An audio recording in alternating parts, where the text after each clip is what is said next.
time for shop talk, and yeah, you know the deal. Chillin' with the SmokeFellas, and yeah, we keep it real. Lucky, Lefty, Ben, and KDL. Sit down for lady talk with Smoke and Joe as well. Sit down and watch the shop talk. Sit down and come to shop talk. Go ahead, puff the cigars up. You ain't ready for us. Come enjoy the shop talk.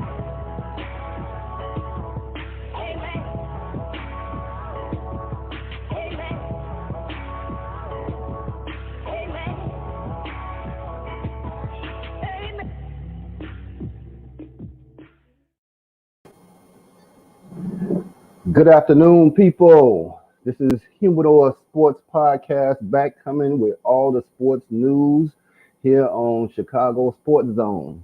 I'm your man, Mr. Smokefella. I'm back in charge of the show, sitting at the head of the train.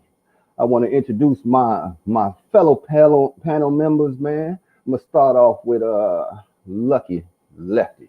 What's up, bro? What's going on, my people? What's going on? Hey, say her name, Breonna Taylor, man. Shout out. I'm rocking the Blackula today. Rocking Blackula. Black Lives Matter. We're going to do the whole thing. And I'm smoking on this Asylum 33 as soon as the show is over. And it's 5 o'clock somewhere, so I'm already sipping. My man. And my man is coming straight from the city of the sun. Today he is not in his hometown of Harvey. Let's say what's up to the people, KDL. What's going on? What's happening, people? How y'all doing? Live, Phoenix, Arizona, baby. I'm not smoking right now because it is 100 degrees. I will be smoking later though. Pandemonium, baby. Asylum 13. Yes, sir. And we got a late entry to the panel. My man PG-13 is in the house, man. What's up, fellas? What's going on? Charge to the game, now to the heart. Let's get it going. Look at Lucky Lefty. G, baby. Lucky Lefty over there looking like Lucky Luciano. Rocking the Blackula, baby. Rocking Blackula. I see you, boy. I see you. Blackula. Well, fellas, man, we got an interesting show, but I will let you know right now I am smoking on a Trey Linda's Cuban cigar, man. That's from the beautiful ladies from Miami, Florida, the Afro-Cuban twin sisters, Yvonne and Yvette Rodriguez. Big shout out to you guys. What's going on, ladies? What up? Back to it. I'm smoking one of them alphas. What you call it, Kevin? Ain't that one of your sticks? Alpha. Oh, yeah. That's a good smoke. Team. Yeah, that's a good smoke. Yeah. Oh, yeah. Nice choice. You shouldn't smoke that today. You should hold that for me. And I'm gonna drink on me a anti-hero today, baby. IPA. Let's go. Let's go. Gonna be twisted by the time the show ends. Good. Right. Good. As y'all see, man, I'm sipping on coffee out of my Black Lives Matter coffee cup, man, because this week, man, we have had a lot going on, especially since Jacob Blake, the incident that happened up in Kenosha, Wisconsin. And as you see in the world of sports, multi-league unification, man, because of social injustice. You had the NBA, you had the WNBA, you had NFL football canceling practices. The NBA did not come out and play games for the playoffs. You had Major League Soccer. They canceled games. I mean, it's been a whirlwind of unification of all sports leagues, man. We have never seen this. Quickly, what's your thoughts on that, Lefty? I mean, it was definitely a stand. It was great to see everybody unified. They set out to make a statement, and they did just that. I think the Milwaukee Bucks kicked it off. They were supposed to start their playoff game Wednesday afternoon, and they decided to walk. But then to see everyone follow suit, it was really a show of solidarity. And man, I salute all who did it. The message was definitely sent. It was felt worldwide. So salute to everybody, man. All sports, everybody who participated in the walkout. KDL, what's your thoughts on it, man? How did that make you feel? I salute it. Like Lefty said, I salute it. I just didn't want them to cancel the season, particularly basketball. Baseball, it was nice. It was nice that all sports picked up on it. Like immediately, the rest of the games after Milwaukee did it. Now I was actually at home about to watch the game. I work from home, and a report came across that Milwaukee is holding up the game. Orlando was out there warming up. Milwaukee was holding up the game and come out the locker. So then it surfaced that they were gonna forfeit at first, and then they weren't gonna play. Then Orlando left, which triggered Houston and OKC. That was next, and then the Lakers. What was good to see was all sports did it. Like all sports was like canceling practice, canceling games, and I think that was good. But particularly for basketball, I didn't want them to lead a platform of having a microphone in their face every single night. And they weren't even answering basketball questions. They was going dead in or whatever they want to talk about. And I didn't want them to cancel the season and get off that platform. Because if we all leave the bubble, we're only going to hear from like LeBron and maybe Chris Paul. We're not going to hear from the rest of y'all. So I didn't want them to cancel the season. I think it's good that they all came together and they want to restart it. Message sent. They got the attention of everybody. PG-13. I had to follow up with Kev. I think it was very good that they didn't cancel the season. I understood why Milwaukee was having a tough time with it, by being their home state that this incident happened in again. But like Kevin said, now's not the time to cancel, man. You got everybody in the sports world looking at you right now because it's a basketball season. You got a platform that you have to speak on. Everybody is speaking now. You got the coaches speaking. You got players that you never even hear of speaking. So I'm glad they didn't cancel the season also, man. You know, you even had Kenny the Jet Smith. He walked off the set of Inside the NBA. I mean, it was just powerful all around, man. And I did want to give a big up to Doc Rivers and his heartfelt, time at the podium. Mm-hmm. I think my producer has a clip of that. I don't know if he has that queued up and ready.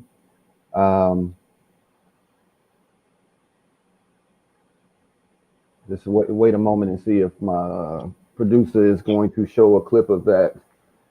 And by the way, Doc was 100% right. I mean, it was powerful, man. It was real powerful. Hopefully we can get that up and running. Yes, it's coming up. It was definitely heartfelt. It was definitely heartfelt. And his dad was a cop. Right. So, he looking, you got to figure his age.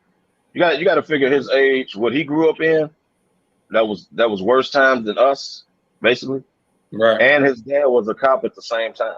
Now you also got to keep in mind, Kevo, you got to keep in mind that he married, his wife is white, and he went through a lot just to, endure with him being married to a woman outside his race, especially a black man marrying a white woman during the time that he did. I mean, it was, I don't know if it's true, but it was rumors that they tried to burn his house down at that time. Yeah, he said that before. Yeah, he's mentioned that before. He said he caught a lot of ridicule from other players and just for people out in the general public when they would be together. A little later. And then he has biracial kids. So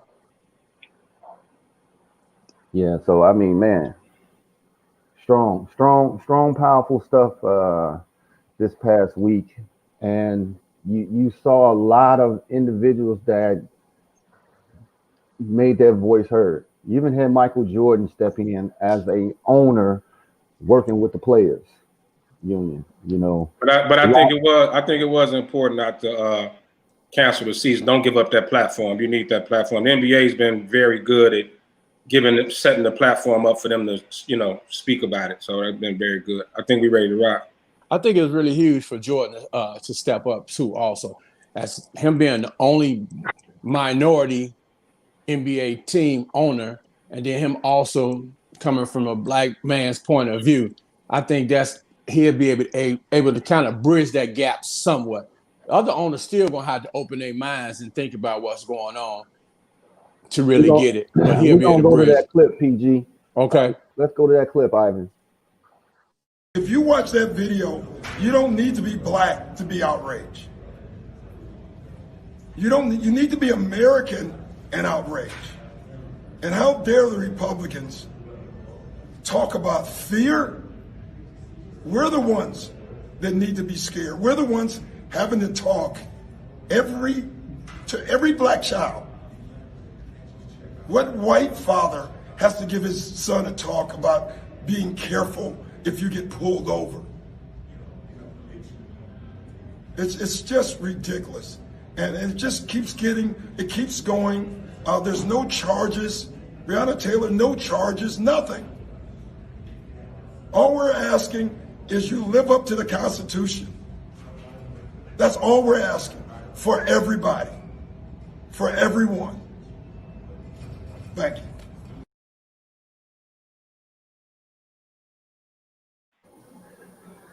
I mean, what else can you say? What more can you say? What more can you say? He said it all right Can't there. say said it all right there. And If then, when we promised in the Constitution, that's strong.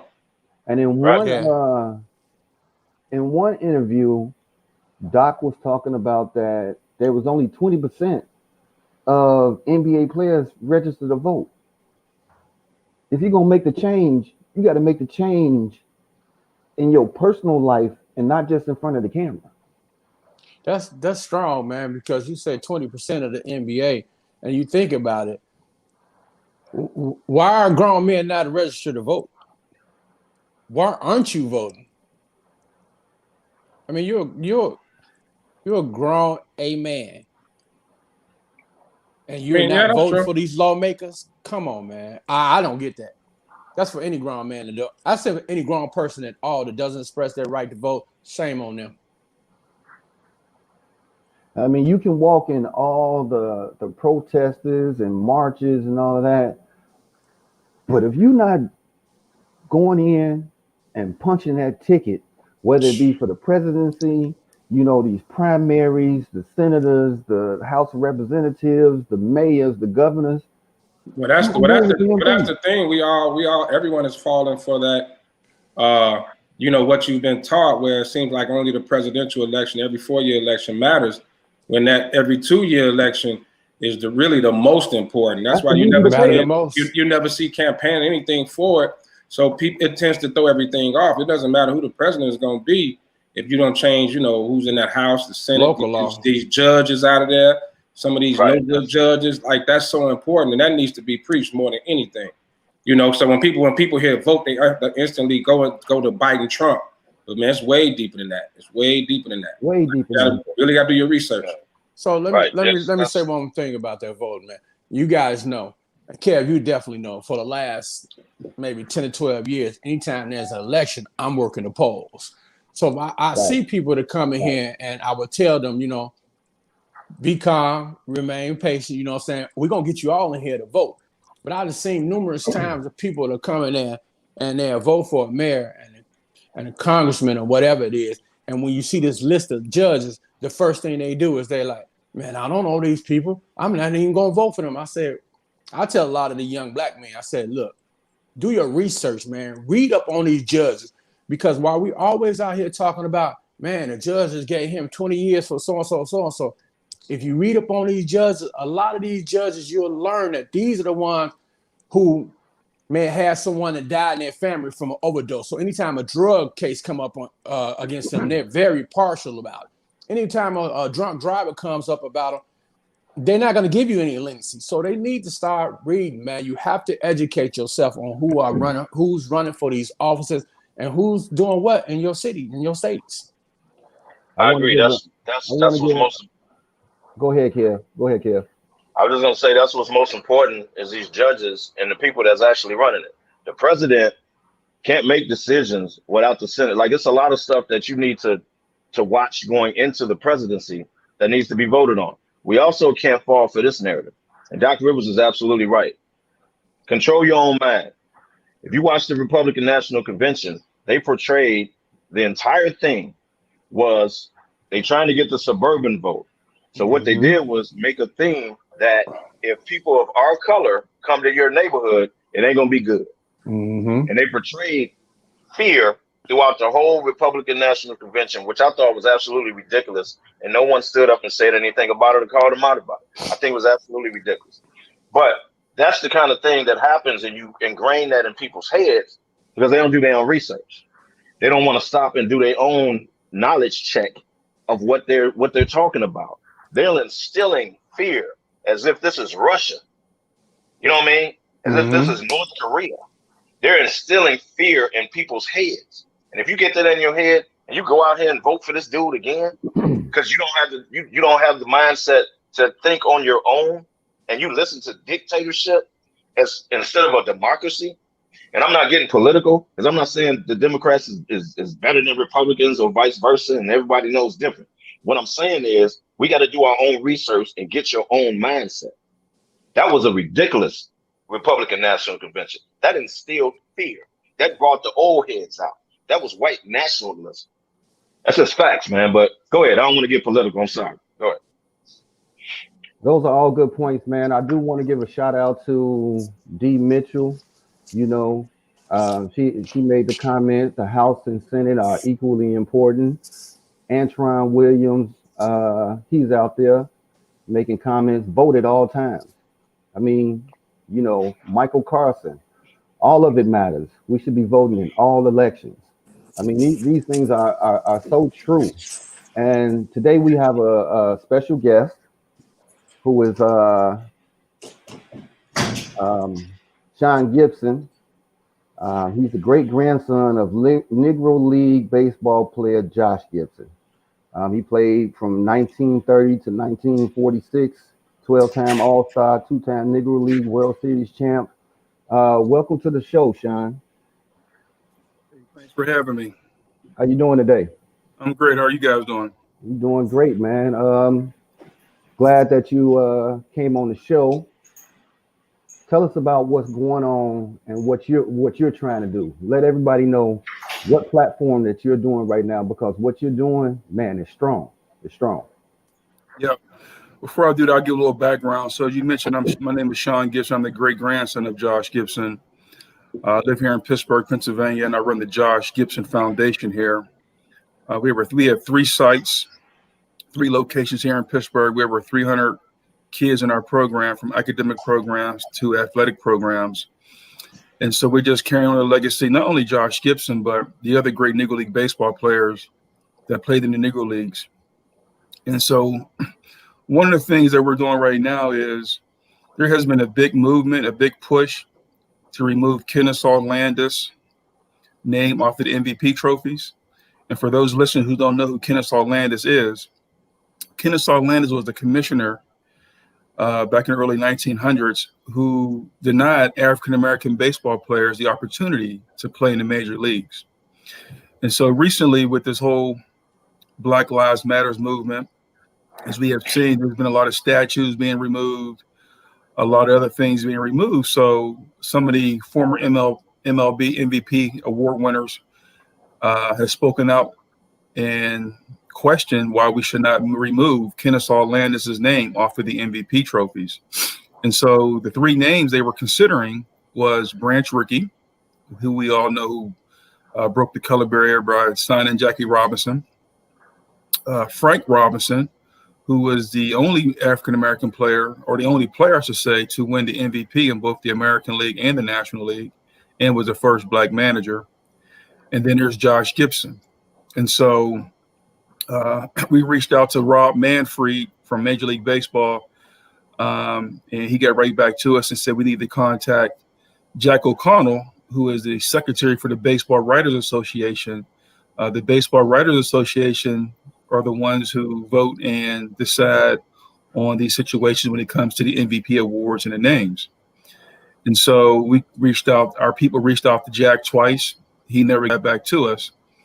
So I reached out to my contacts over at ESPN, and they loved the idea. And we was put in touch with a young lady named Monique Jones, and I wrote a story of why I think Josh Gibson's a great candidate for his name to be on that MVP trophy. So right now we have a petition on our website. If you just go to joshgibson.org, we have a petition just trying to get as many names as possible There's no set amount number of signatures that we need.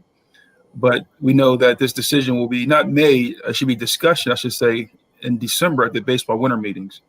And so right now we're just making a big push. As you said, this is a major move for us. There's no awards in MLB named after any Negro League baseball players. Of course, there's Jackie Robinson's awards, but I'm talking about as far as a player who strictly played their whole career in the Negro Leagues. There's no awards in MLB named after any of the Negro League baseball players. So this award is not about Josh. It's about all the players who were denied the opportunity to play in the major. So we're just carrying everybody on our back right now. Strong stuff. Any comments from the panel, Lefty? I mean, yeah, well, I definitely didn't know about what's the guy name that's out on the MVP trophy right now? Kennesaw Landis. I definitely didn't know anything about him. I've been meaning to research exactly who he was and why his name was on the MVP trophy, but definitely didn't know he was a known racist or supremacist. So man, you learn something every day. So that's great knowledge. And I definitely agree. I like the fact that Josh Gibson, Frank Robinson, those would be two names I could definitely see on the MVP trophy. So salute to what you're doing, Sean. It's a great thing. Sean, so I'm sure as you grew up, you got a lot of stories told from, your father, your grandparent, based on the stories that you grew up on to what's going on in the league now, what differences do you see? Do you see that there has been change, or is it a lot of work still need to be done? Well, first of all, there's a lot of work that still need to be done. We're talking about, so you guys know this is the actual 100-year anniversary of the Negro Leagues. Yep. So Rube Foster, right out of Chicago American Giants, started the Negro Leagues February 13th, 1920, right? And we all know why he started that league. He started that league because African-American players, because of Kennesaw Landis, were denied the opportunity to play in the majors. And here we are 100 years later, still talking about the same things going on in America for Black people 100 years later that my grandfather and several other great Negro League players went through. So it definitely has not changed. I remember back in the night reading about the 1970s, where percentage of African-American baseball players was close to 30%. Now it's down to about 7%. And when I tell people that, especially young people, they get kind of confused because they see a lot of people of color, but they don't understand that those are Latin boys. They're not considered African-Americans. And so it definitely has not changed. And it's so crazy because, guys like Jackie Robinson, who we just celebrated yesterday, who broke the color barrier, fought so hard to get Blacks into Major League Baseball. Now we ain't got Black kids playing baseball. So it's definitely a lot more we can do. Okay. KDL, what's your thoughts? Did you have any questions for Sean? I do. Sean, first of all, welcome to the show. I got a question on this, though. I appreciate everything you're doing. Are you guys getting support from current players about changing the name? And not former MVPs or not former players that's retired that would know a little bit more about it. But are you guys getting support from current Major League players? No different than, how Milwaukee walked off the court. They didn't play, and then the rest of the league followed them. Are you guys getting the support of currents? I got two questions. Are you getting support from current players? And are you guys putting this on ESPN, social media? Like, is it out there to get attention to it? Or you guys are just, formulating with your contacts? Those are two great questions. So one, answer your first question. We have not reached out to any players yet, but we do have several players that support us. One is Andrew McCutcheon. He's a big supporter of the Josh Gibson Foundation, and Josh Gibson, he played here with the Pittsburgh Pirates. He's in Philly now, but he makes his home here in Pittsburgh. So we've done a lot of work with Andrew McCutcheon in the past. Curtis Granderson is another great friend of mine. So we have not reached out to any players yet. The reason why is that, like I said, the vote comes up or discussion comes up in December, and we were looking to do like a hard push starting at the World Series. We didn't want to push too hard early and it get kind of lost. So the answer to your second point, ESPN. So the article we did in Undefeated is through ESPN. So that was a great article, and I think that got what we did with that is got the conversation started and got the conversation going. And so I've been on local radio shows here in Pittsburgh. I'm on one with the Pirates broadcast tomorrow morning. But Jay Harris from ESPN also sits on our advisory board. So we're looking to do some things on ESPN, as well as we're hoping to get on with MLB Network. So we are looking at that national platform, but we have not hit that circuit yet. But we're thinking about running a World Series moving forward. We will probably hit those circuits. But if it happens before then, that's great. But to answer your question, no players yet, but we do have some players in mind. And I don't know if you guys saw that CC Sabathia has a new line. He's supporting the Negro Leagues with a clothing line called Roots of Fire. Have y'all seen that? Mm-hmm. Yeah. Okay. So they just contacted me a couple of weeks ago to do something with Josh Gibson. And I told him, I said, right now we have a big campaign going on. I said, it's really not about the money for us. I said, so if you can get CC Sabathia behind this, that we can talk. So, when the deals come up about Josh Gibson, I'm mainly pushing for these markets to push Josh on their social media, their websites, through their contacts. All, as we all say, all money ain't good money. So I'd rather go ahead and disregard the money and just get our name out there. So to answer your question, KDL, yes, those two things will be definitely coming up. Sean, real quick question. So, do you think it would be any kind of backlash for a current player to like publicly get behind this? Do you is there any little hesitation, any fear about that from the current players? Have you heard anything like that? I haven't heard anything like that, but all I can do is ask and respect the decision. If a current player don't want to support it, and it doesn't mean that they don't want to support it, behind the doors, may not be publicly. And I get that. I mean, we've already got backlash from the other race when this article came out, which I'm not surprised. They're talking about it should be the Babe Ruth Award and Joe DiMaggio Award. I mean, look, I've been in this business a long time. I've been fighting for my grandfather in the Negro Leagues for a long time. I get that. I understand that. I know what I got to do. You know what I mean? Whether we get a player behind us or not, I'm going to still push it. I think we can get some support from some of the players. If not some of the current players, some of the maybe retired players. But, as we all say, man, we got to do our own thing. And then regardless of who support me, I'll be pushing it, and my family will be pushing it, and my board and my committee will be definitely pushing it. We had a question from Jerome Gandy. He wants to know, are we able to share your petition on social media? Yes. So if you go to my social media page, which is Josh Gibson Foundation, that's our Facebook page. Our Instagram page is Josh Gibson Foundation, as well as our Twitter is just Josh Gibson _1911. So, and it's also on our website. You can take it off our website too. Our website is www.joshgibson.org. And yes, and please share. Please share. Like I said, we're up to 1,500 signatures now, close to 1,500 right now. There's no set amount. It's just something we're doing just to see the interest of the public, what they like to see about Josh Gibson being on that award.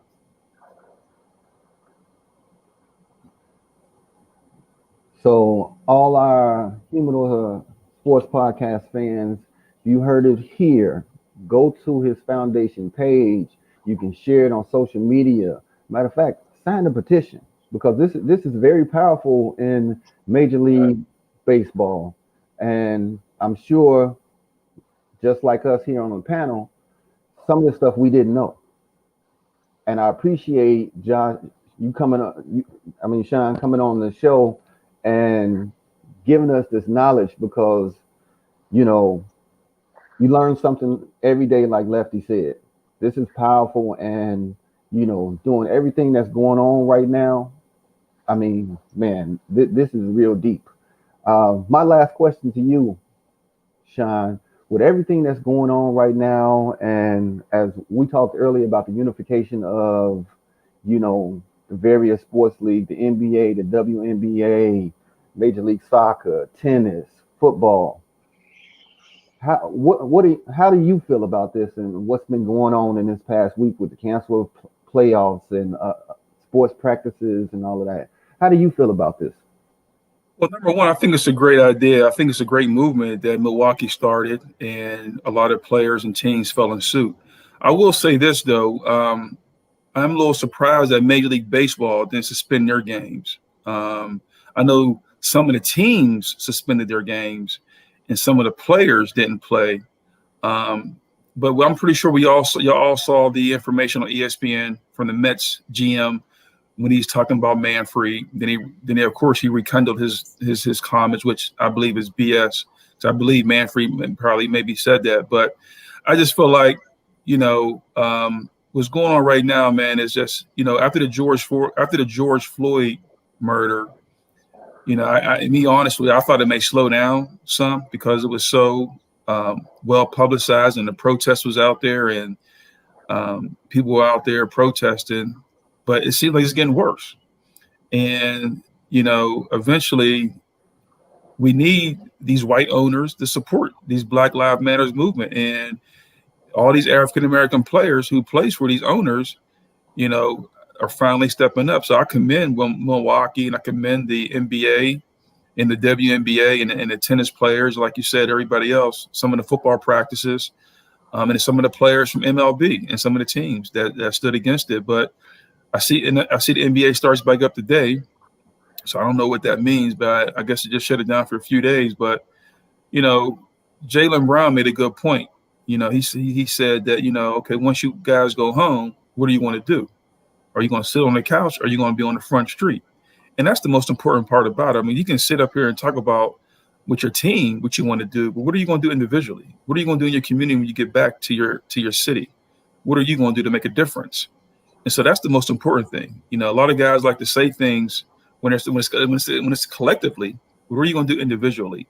So we still have a long way to go, man. Like I said, here we are sitting 100 years in the Negro League. I can guarantee my great-grandfather never thought his great-grandson probably going through the same things that he went through when he was a young man. So, but again, all I'm doing, man, is just, like I said, hopefully it works out and, everybody do their part. That's it. Hey, Sean, real quick, did you also see one of the Major League, I forgot his name, but one of the Major League Baseball players tweeted out, whatever day it was, he said, today we are the only sport playing right now. He said, let that marinate. Because the NHL was gone, the WNBA was gone, the NBA. He tweeted, I forgot what team it was. He tweeted out, we're the only team playing today. Let that marinate. So that was a shot at the owners. That was a shot at, like you said, Manfred. MLB, right. And that same day when that tweet came out, that's the same day the conversation with the Mets GM came out about Manfred. So, man, it's like you said. I mean, we know NBA is primarily Black. We know the NFL is primarily Black. Major League Baseball, like I said, as far as African Americans, the percentage is low. But WNBA primarily Black. And those organizations like that, man, it's going to be up to the players. And I love what they're doing. I love what they're doing. It's a start. It's a start. It's not a finish. But hopefully in the next direction, moving forward. I think the main thing is that these cops got to be accountable. I think these cops feel like they can do what they want to African Americans because they're not accountable. They don't go to jail. So as long as they don't accountable or don't put these mugs in jail, they don't keep killing us. And it's sad. Strong statements, facts, everything that you're saying is true. Well, you got the support of the SmokeFellas and Humidor Sports Podcast, man. And we love what you're doing. Keep fighting. And we will share your message with our friends, families, and get you some more signatures on that petition for you, my brother. Lefty. Definitely. Any way we can use our platform, we got our support. Yes, sir. No doubt. Well, I will say this. I appreciate it. It's always good to talk to some good brothers. And I appreciate the things that you guys are doing of having a podcast because, sometimes you can't get on podcasts. You know what I mean? So for you guys to have your own podcast, that's wonderful. I appreciate you having me on. And as you mentioned, they can go to our website. It's there on the screen. Sign a petition. And, hopefully I can come back and we'll be talking about the Josh Gibson MVP award. That's right. That's right. That's right. Now, Sean, I would be remiss if I didn't ask you, man. You know, we are the SmokeFellas, man. Humidor podcast. We smoke cigars. Are you a cigar smoker, my brother? I was hoping you'd ask that question, man. No.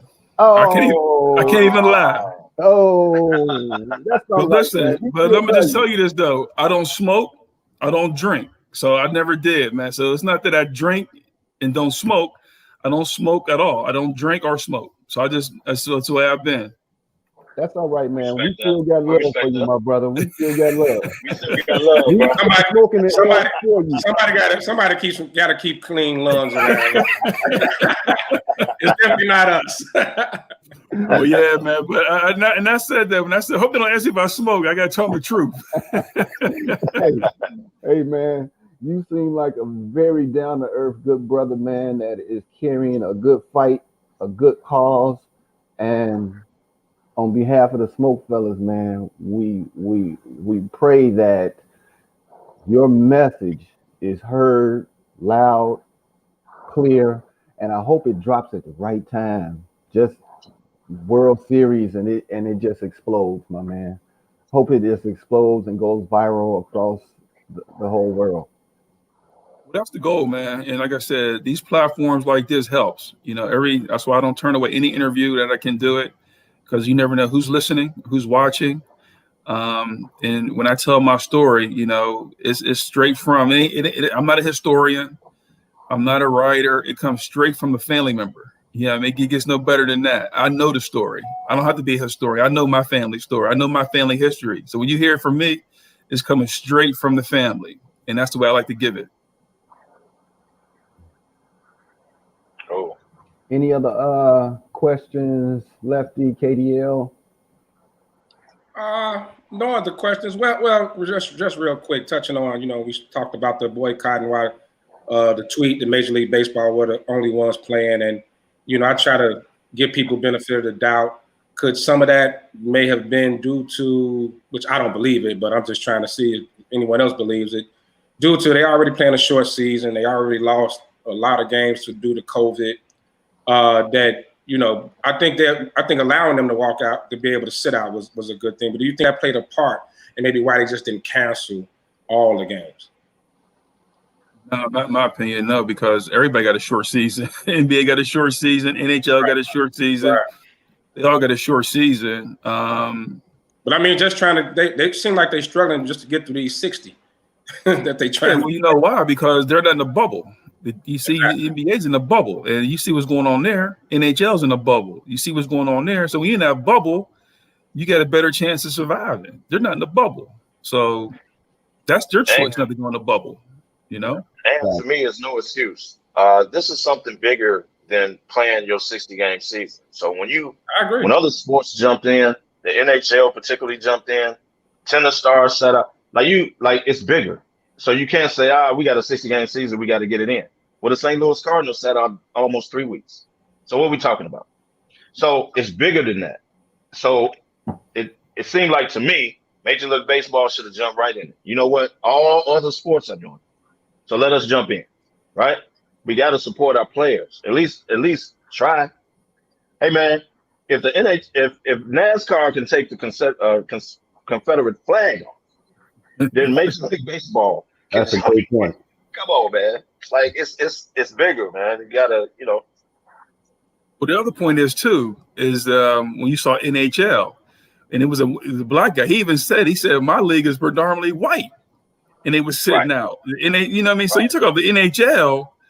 Yeah, we know NASCAR is white as we're going to get, but NHL is right behind it. So, hey, as soon as the NHL did it, Major League Baseball should have right. Ain't about 2 brothers in the whole NHL. In NHL, one, they all white, and some of them ain't even from America. They got Russians and Canadians. It's like, come on. You lucky to get a cat on there with a tan. Right. So there you go, right there. I go NHL. So once they jumped on board, that was no question. That was a no-brainer for MLB. Right. Sean, thanks for coming on, man. We're gonna try to get you back on the show later on.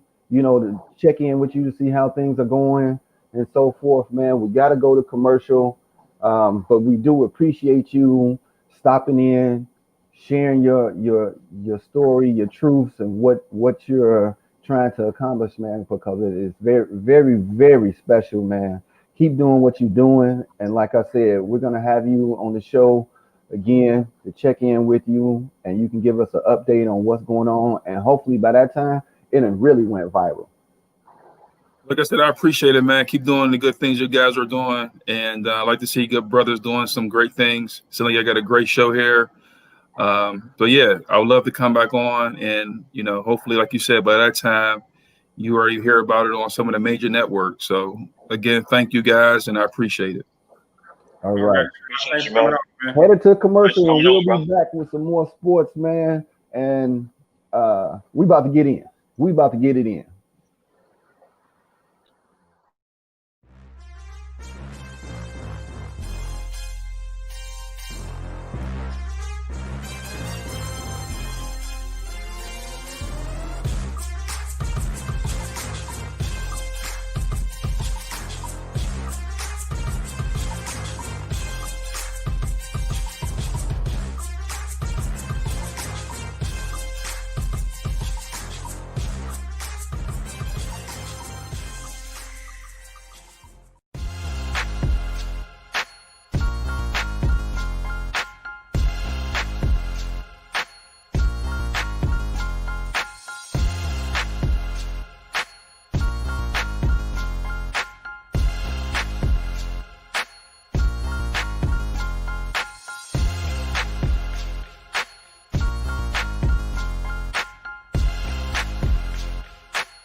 Check it out. We are back, man. Humidor Sports Podcast, man, with your boy Lucky Lefty, KDL, and myself, Mr. Smokefella, man. So, hey, I know we've been talking about social injustice and so forth, but we're gonna get back into some sports things, man. And we in our smoking ash segment, and we're gonna kind of blow through it kind of quickly. But my first topic that I want to come at you with is Chicago Bears' very own Brian Urlacher. So, KDL, I'm gonna let you go in first because Brian Urlacher, his thoughts on social media, his comments and so forth, and the Bears turned away from him, like, and disavowed him. As they should. So, KDL, speak on it, man. Smoke a ash. Well, first of all, I'm gonna smoke to it. I'm showing you my Gatorade because I'm gonna gas up just to comment on this subject. Hey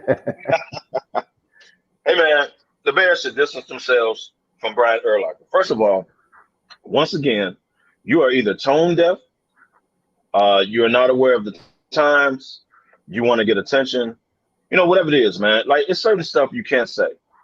And you didn't apparently went and did your research and found out some things about the guy. But you didn't say nothing about the 17-year-old that would walk past police with a shotgun. You said nothing about that. So what you did was you pointed out the negatives, is which always happens. So it's portrayed that this is what's his life, this is what he's accused of, so he deserved it? Or what did you think was going to happen to him one day? That's how it came off. So either you're tone deaf and sensitive, or you really feel a certain type of way, i.e. Mike Dick. So they should distance themselves. Matter of fact, all you Bears fans with 54 jerseys, throw it in the garbage.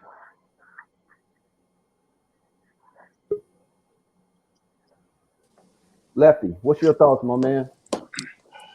Well, you know, I'm all for people having their own opinion. Like, you don't have to agree with the majority. You can have your own opinion. By no means do I think Brian Urlacher is a racist, and I'm not just saying that because I'm a Bears fan or because Urlacher is one of my favorite Bears. I don't think the guy is a racist at all. He made comments at the wrong time, as we've been saying for the last few months. This ain't the time, player. This ain't the time. You know, sometimes you need to just distance yourself from social media. Like, have that conversation with your buddies in the basement or something, smoking a cigar. That's nothing to go public with. It's too sensitive of a time. Now, like once again, I do not think Brian Urlacher is a racist. I'm not even gonna condemn the man. I mean, everybody got the right to their own opinion, and you know, I'm not one of these who call people sellouts and Uncle Toms and all this nonsense. You know, I just think it was a wrong comment at the wrong time, similar to Drew Brees. You know, when Drew Brees made his comment, now, Urlacher went a little deeper. I agree. Urlacher went a little deeper, and he shouldn't have done that. But just like I don't think Drew Brees is a racist. I just think people have their own opinions, and they're allowed to do that. So, but just stay off social media. You know, somebody should be hired for his PR team because he definitely needs help. Well, somebody should have been hired a long time ago with his PR team when he was doing that hair restoration. Hey, he got paid a grip for that. Yeah, I understand. Come on, man. If you ever rolled up to Oak Brook or whatever, you see all them billboards, him looking like a fool. Right. Now on the other side, Mike Dick is just senile. I mean, the man's just senile. So, you know, we can let him slide. But Urlacher is no excuse, man. Just shut the you know what up and keep it moving, man. Just keep that opinion to yourself. PG69, man. I'm back, What's man. your thoughts on this? I already know this is smoker ass. I'm gonna ask that fool. I'm not gonna say he's racist. Again, he spoke at the wrong time. What took me over the top was not what he said. He went so far as saying that the young 17-year-old boy who just killed 2 people in Wisconsin, where he shouldn't have been, with a gun that he shouldn't have should be free. That's when it took it to another level for me. So, unfortunately, Lucky, I'm asking that fool twice because he shouldn't have said that. I missed that. Oh, yeah, it's already. Well, what I missed that. What he did, Kev, he made the mention about the guy who got shot 7 times. He made the mention about him. I heard that part. Right. And then somebody responded on Twitter about the young man who did the shooting in Wisconsin. Urlacher went on there and said, yeah, he should be freed. Now we got a problem, brother, because now you done took me to another thought process now. Because now you went for saying something insensitive and stupid to defending somebody who's out there on some malicious stuff. Now you're making yourself look like a racist. Oh, okay, yeah, I didn't know that part. Yes, you did. Yes, you did. Let me change my smoke to ash. Yeah, nah. Hey, look. How you feel about that? You still feel he's just made the wrong statements to stay off social media? What do you think about that? No, Brian Urlacher can kiss my ash at this point. There we go. We have a unified panel right now. Yeah, I didn't see that part of it. I didn't either. Yeah, I didn't either. I went in even more. But that's going way too deep. Like all these topics are sensitive. Like all these topics are very sensitive, and I don't know, who. Like I don't know who's on these athletes or entertainers teams to let them know, hey man, you gotta fall back. Even I don't care if that's really how you feel. You cannot publicly come out and say some of that stuff. This is, and I made the comment to y'all a couple of days ago. This is when your best friends come in. So if these are really your friends, right? They need to help you check yourself. And by that I mean you can't say stuff like this. You can't talk about a dude and point out his flaws and like he had it coming, and then turn around in the same breath and say the 17-year-old should be free that walked past a police officer with a gun, and people are yelling at him, hey, he just shot 2 people, and come on, man. You can't do that. So your friend CG69. Hold on. What you got to say? To their defense, Kevin, we should have that friend that should be able to pull our coattail. Hey, Ben, don't say that. That's going to sound real stupid. KDL, right. Shut up. But we also know that you have that one friend that no matter what you say to them, they going to say whatever they want out of our mouth. And we know one of them friends is our friend. He going to say whatever he wants to out of his mouth, and he gives no. You know what I'm going to say next. Oh, his last name is Joyce, and his first name is Sylvester. Oh, man. I wasn't going to say it, man. Y'all know that. Well, you know what? Know that, man. Well, you know what? I can agree with that because I'm Ben's friend, and I told him his brand of Beijing he was using in his beard wasn't working for him. Wow. Oh, here we go. There's no Beijing over here, baby. You stop using Beijing and let his gray show. About that. That's what real friends do. I see Joe is about to heat up, baby. About to heat up. But let's go. I do want to give a shout out to Wakanda for life, man. Chadwick Boseman.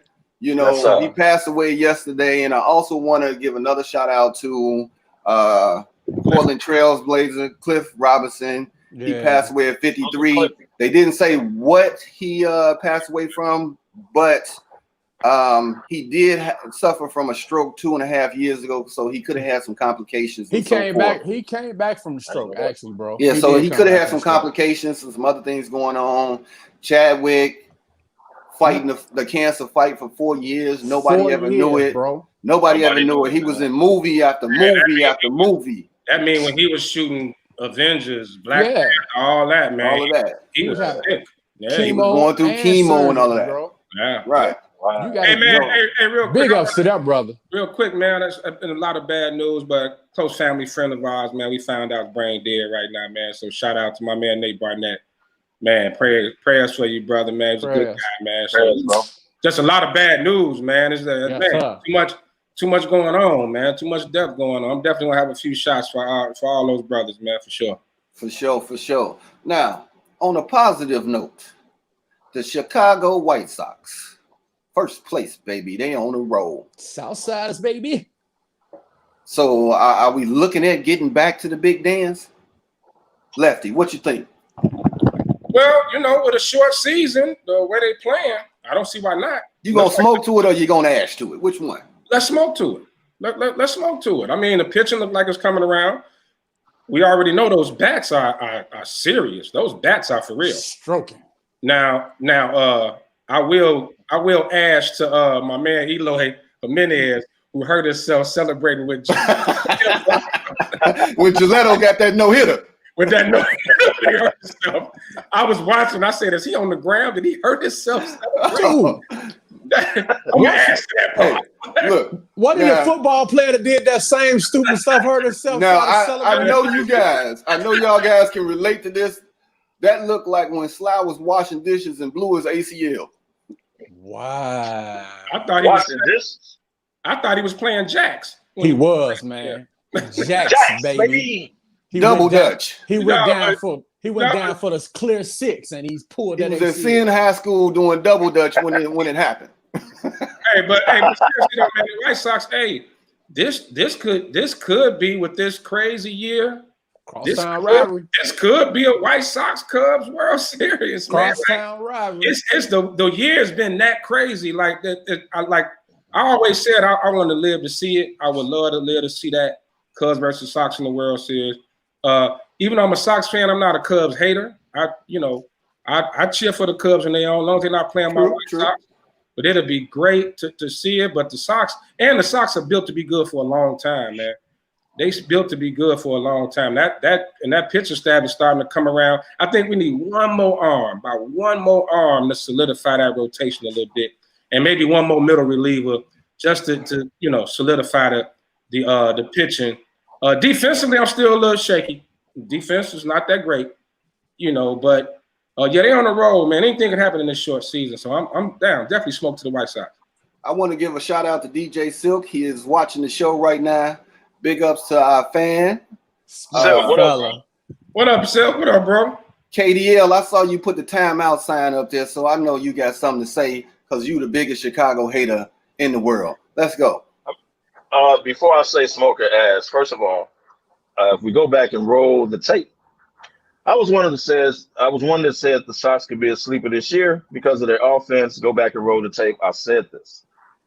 Now, to answer the question, I'm not sold on World Series. I know everybody's excited because they're good, right? But I'm not sold on the pitching staff. The bats, take the bats out of it. Everybody know that. That's why they are where they are. The pitching staff, I'm not sold on. And you just never know, man. Like we want to see it happen because everybody in Chicago want to see it happen. Yeah, you got the Cubs and Sox, and this might be the year, like Lucky say. This could be a just anything else can happen in 2020, so why not? But I'm shaky on the pitching staff. Great for the no-hitter, that was great. But I'm shaky on the pitching staff. This is the same team that lost 5 in a row. Then they get hot. Like each team has been doing. The Cubs did the same thing. Cubs was rolling for a minute. All of a sudden they're in a losing streak. So you never know against the Sox. Yeah, well, that's true. But so we never know how it's going to turn out. I wish them well, to be honest. I mean, I'm not a baseball dude, but I wish them well, man. Them bats off the chain. And can't nobody dispute that. Major League ESPN been saying that. If I want to watch a team, I watch Chicago White Sox because of their bats. ESPN has said that. So I want to smoke to it. I don't want to ask it because it's going to look disrespectful. But okay. since I predicted this, I smoke to it. PG-69. It took him a lot just to say that, man. Only because Chicago is in front of him. Anything that has Chicago in front of him, he has a problem with saying that. They ask him where he live at. He don't say Chicago. No, at first he goes, I stay in Harvey. He don't want to say Chicago. Harvey all day long. First of all, Harvey is 2 steps away from Chicago. So I don't understand why he's such a non-Chicago guy. I don't know. Hey, America. I'm not a non-Chicago guy. You don't like no Chicago team. Not one. Name one. This don't make sense. I like the Sky, but that's neither here nor there. Look. Oh, God. Name one player on the Sky. Williams. Gabrielle Williams. Yes, Gabrielle Williams, baby. Hey, look. I am a Chicago truth teller. I'm not hating on Chicago. It comes off as hate. I'm like the Jay Mariotti, baby. I keeps it real. So I tell the truth about Chicago. We gonna mute your mic. Mute his mic right now. I'm just saying. I'm not hating. All right, Jesse Jackson. Right. Jesse Jackson. Okay. Back to it. I'm gonna smoke to it. I want to see cross-town rappers like Lucky said in my lifetime. I'm gonna smoke to it. Now we're gonna keep this train moving, man. I had to put this out here, man. Dana Taurasi, Phoenix Mercury. Diana, yeah. So check it out, man. In one of the games, man, she blocked a shot and she was called for a foul. And I mean, she's arguing with the ref. And you know, they in a bubble, no fans. You hear everything she said. She told the ref, I'm gonna see you later in the lobby. Tell me she ain't about that life, man. She said, I'm gonna see you in the lobby. Can I go first, man? Please, PG, you smoking to this or ashing this? Is she about that life? Dude, I'm smoking to this. This lady is a gangster. That's just like somebody doing something to you at school and you say, you know what, dude? 3:30 outside. We ain't got nothing else to discuss at work. We talking about this outside bed. You just gave me a 3-day suspension because I was late for work.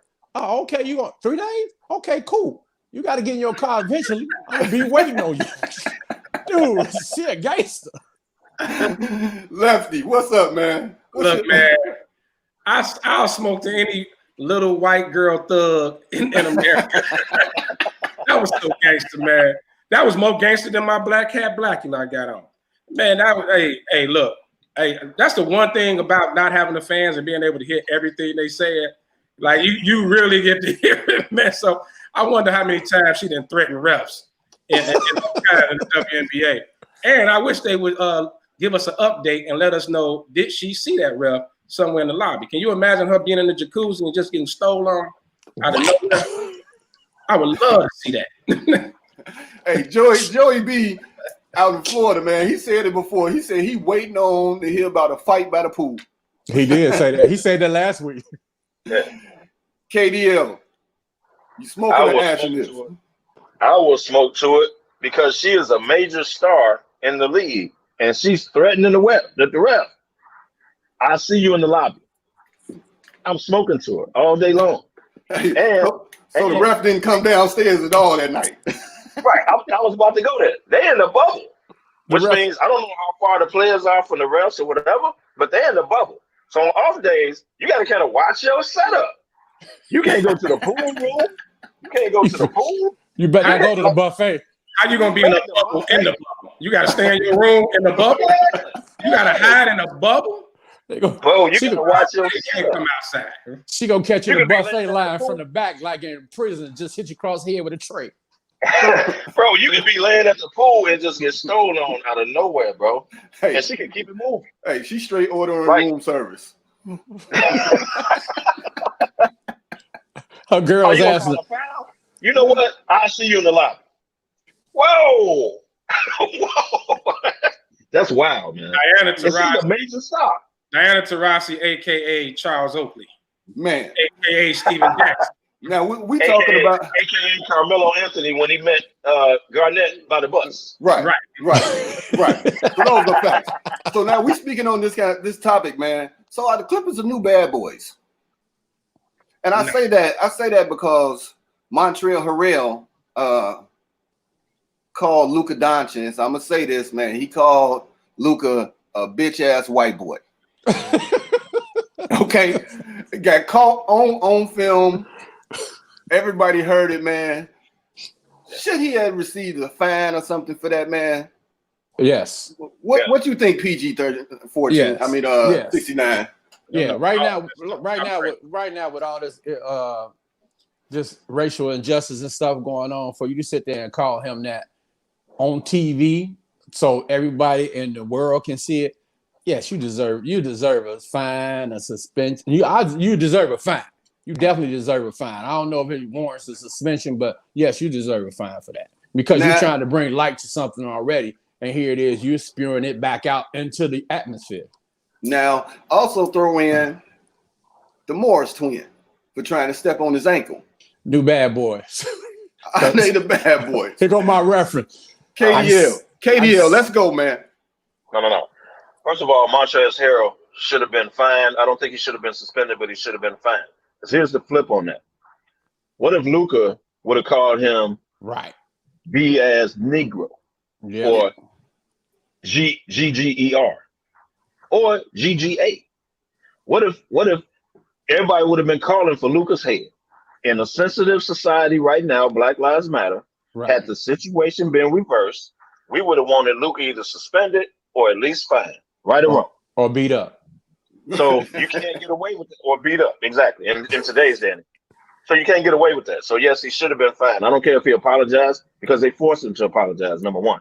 And I don't care if he apologized or not, he shouldn't have got away with it. As far as the Morris twins, they're nuts. Let's just get that out in the open right now. However, he didn't do that on purpose, man. He never looked down. If you go back and watch that play, he was going towards him, and yes, he just so happened to step on the foot. He never looked down to see where he was stepping. He didn't do it. Go back and watch that play. I don't think that was on purpose, man. It's messed up. It bad ankle, bad timing, whatever. But if you go back and watch that play, he didn't step down. He didn't look down when he was doing it. He was just going in and just stepped and looked and was like, oh, you saw the reaction. He was like, oh, he didn't mean to do that. I'm telling you, go back and watch the play. I don't think that was done on purpose.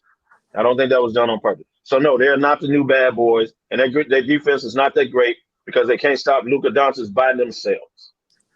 So, no, he didn't do that on purpose. Lefty, bring it home. I'm not going to go as far as calling them the bad boys because they really not dirty in a sense. I mean, maybe, with the Morris twin, I don't know if he tried to step on his ankle or not. And it could get frustrating because Luka is giving them the business. Oh, he's giving them the business. He's definitely giving them the business. Now, as far as Montreal Harrell saying what he said, let me just put a disclaimer out. Dreads and French braids don't make you about that life. Even though you're a grown man with French braids, that shit happens away.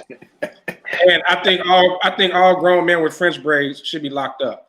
That's not here nor there. That's I'm just putting that out there. I don't think you're a grown man should be sitting between nobody's legs. But no, because when you talk bad boys, I mean you talking dirty play on the court, and the Clippers are far from that. And even go deeper to it, like they were a good defensive team, the bad boys, even without the dirty play. They were locking teams down. They just would here and there just put you on your back. So I'm not gonna go that far. Like I don't think too many of these guys in the NBA now are even tough guys, man. So even when I see these little pushing matches, look like a Jerry Springer show episode of Jerry Springer when they be pushing each other. Come on, man, ain't nobody swinging no more, nothing like that. Nah, bad boys is the bad boy. Ain't no Ralph Sampsons out there, huh?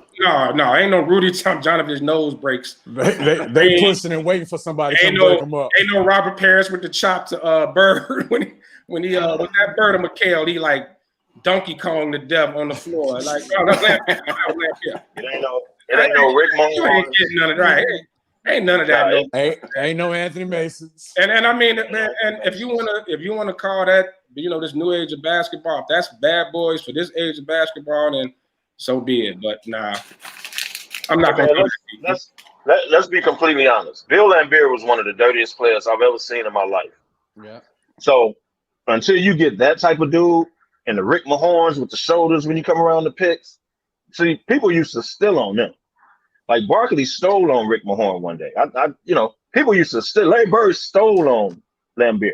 Like there was dirty stuff, man. The Clippers ain't nowhere near on that level. It ain't no Luka rules. It ain't no, they ain't. That's not the bad boys, bro. That's not the bad boys. Not whatsoever. Now, let's be clear. The frustration part though is when you do watch Luka play, right? He kind of slow.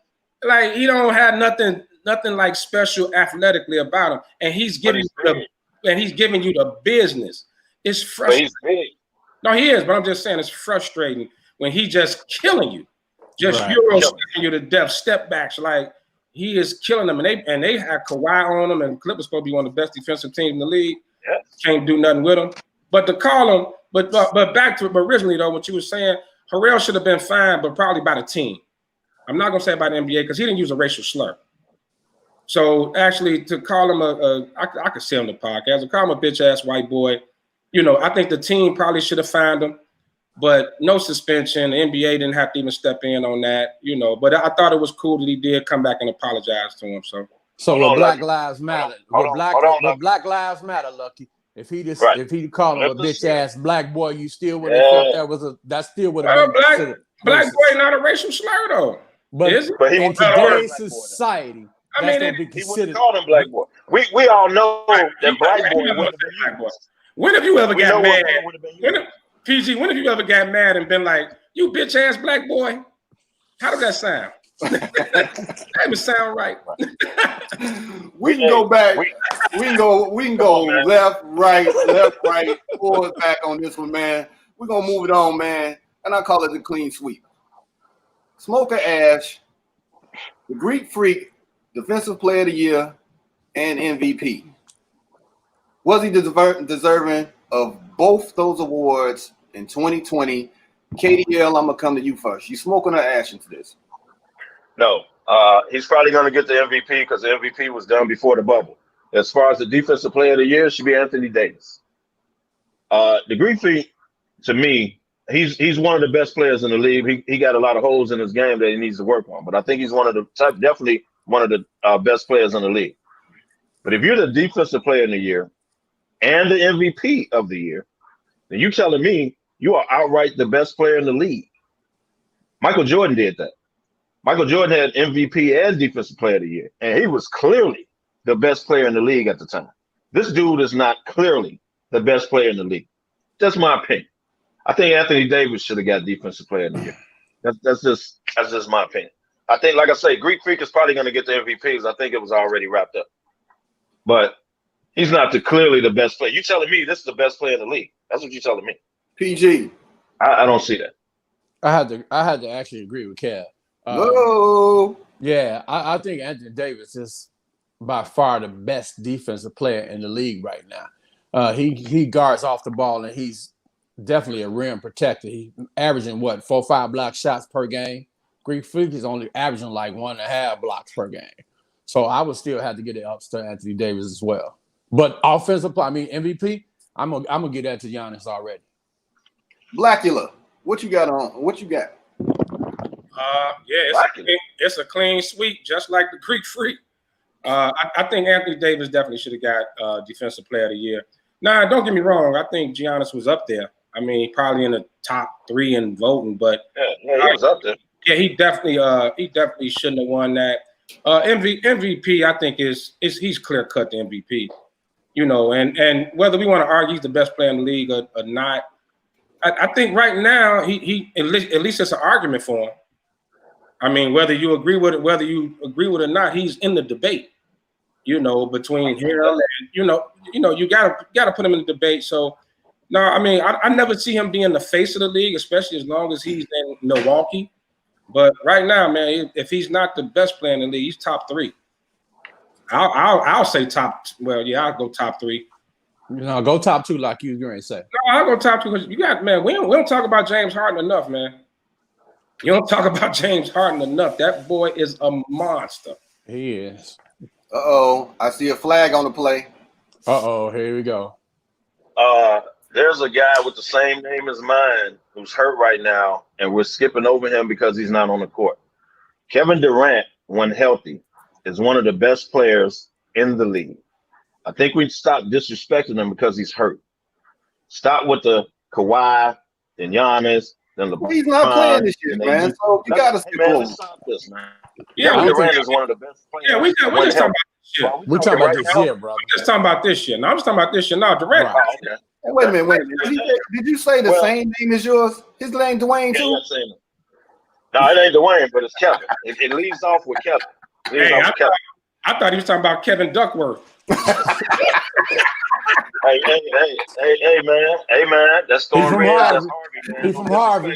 He's from Harvey. Kevin Ali.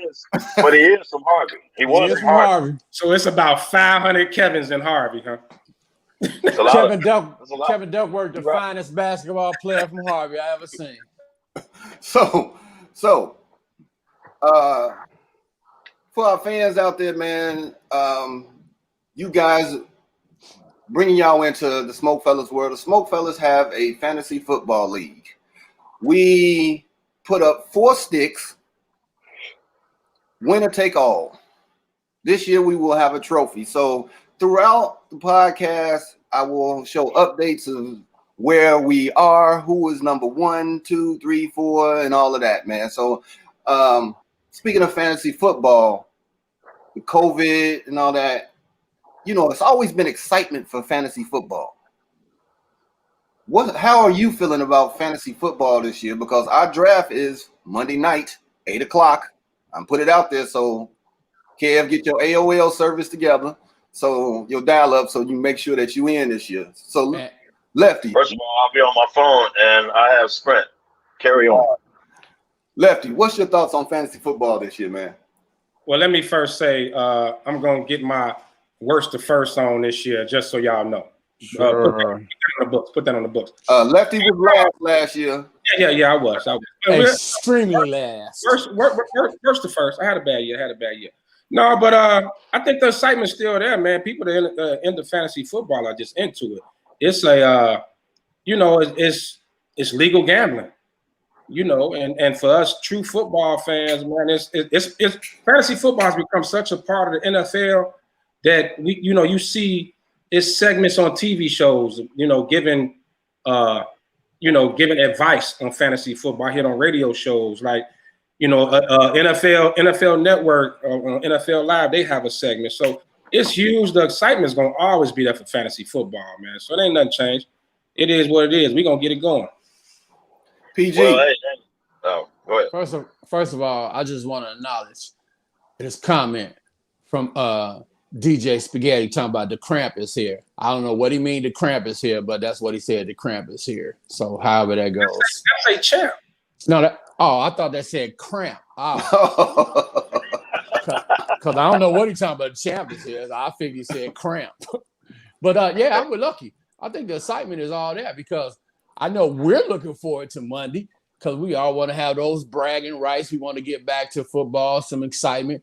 Like Lucky say, man, every time you turn on ESPN or something, there's something about mock draft, ESPN fantasy mock drafts. You can go on your phone at any time and you can see who's projected to be the highlight of the fantasy league this year. And I just got one more thing to say. I know Kevin got a new phone and stuff like that. I know you'll be on your phone, your service is good, stuff like that. But make sure you take it off auto draft. We don't want the computer drafting your people this year, okay, Kev? That only happens. Do your own work. That only happened, number one. I had technical difficulties when we first started. My computer just did it on its own.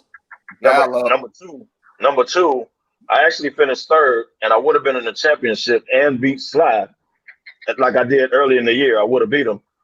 Michael Thomas killed me Monday night, which made me finish third, and I didn't make the championship. I was winning going into Monday night. But that's neither here nor there. We are looking forward to it. We really are looking forward to it, just for bragging rights for the fellas. Y'all know how we do. But I got a problem this year, and I want to see if y'all agree with me. Because of COVID and people testing positive and they're not in a bubble, do you realize your fantasy could be affected every week? You realize somebody can test positive and they got to sit out 2 weeks or 14 days quarantine. Like, this can affect football tremendously. What if it's your quarterback that tests positive? What if they go to a city and they come back and the next week they test positive? What if it's your what if it's your running back? What if it's your kicker? Like this, hey man, we got to watch this year, man. Hey kid, not just for fantasy, that means you got to draft wisely this year. You must draft wisely. So now we're gonna get into some NFL, man. And David Montgomery, Bears running back, went down with I guess they say an ankle sprain. I know I clutched my chest when that happened because I got high hopes for my Chicago Bears. Lefty, how did you feel, or what went through your mind when you saw that news report that Montgomery went down? I was shook because that's one of their thinnest positions, running back. That's something they didn't address. I know they were looking at Devontae Freeman for the Atlanta Falcons running back, even though he's asking for a little too much money, which they probably give it to him now because Montgomery's out 2 to 4 weeks. But anytime you hear, somebody going down, especially on a non-contact injury, it could, it scares you. But it's a groin, and that could linger all year, especially for a running back. And Montgomery's supposed to be a big part of their offense, especially with the quarterback situation. They're going to rely heavily on the run game. I believe this year, I think Nagy's going to finally figure it out and rely on that running game. So yeah, I'm bothered by it. Hopefully, hopefully, he come back, 100% and don't bother him throughout the year. But it's definitely when you're in a position like that and you're thin at that spot, man, anybody that goes down, because who are you going to rely on? Tariq Cohen? What's the other? Ryan Nall? No, none of them. PG. I had to definitely repeat just what Lucky said. It hurt me too because I was looking for Montgomery to have more of a breakout season this year. I was hoping Nagy would feed him the ball a lot more than it did last year. And now it puts us right back where we were before. We have to rely on somebody who runs north and south instead of east and west. And the defenses have already figured out this scheme for Tariq Cohen. You can't put him back there and let him be Mr. Human Joystick like he was when he first came in. Not no more. They're not letting it go. This Nall dude, I have no clue about him. And then they got somebody else on there, Pierce or something like that. I've never even seen him play. So after Cohen, who do we have? I can see Patterson being put into the backfield a lot. Yeah, that's another possibility. Yeah, they've been talking about using Patterson. Now the other kid that you named, what's the third guy you named, Pat? Pierce. Yeah. So he's kind of a Montgomery clone, can catch out the backfield and everything too, but he's just not proven, man. You want somebody that is proven, but depending on how you use this cat, I mean, he could be a breakout star, but You know, they should have been addressed the running back position. They should have added some depth. You know, don't nobody use one running back no more. You got to have a tandem. Mr. KDL, let's go. Here we go. All right, here we go. Make this quick, man. It was a question whether Nagy was going to use him anyway, because as we saw last year, he didn't know how to use him in the first place. Feel bad that he got hurt. Word has it, because of Foles now, you can do a little more play action, and they were gonna feature him a little more. Okay, but we don't know that because we don't know what Nagy gonna do. But it's messed up that I don't know if it's an ankle or groin. If it's a groin, that's gonna linger, man. Because the problem is they don't have preseason games, so you can only practice. And you get hurt in practice, you kind of ginger in practice, then you try to go hard in games. But because you don't have a preseason game, man, that's gonna be tough, man. That's gonna be tough to me. But my question was Nagy gonna use him anyway? He came on at the end of the year because Nagy finally started giving him the ball at the end of the year, right? And you say, oh man, we should have been doing this the whole year. Well, was he gonna come in and do the same thing? So let me ask y'all as Bears fans. You got Nick Foles, who will be the starting quarterback.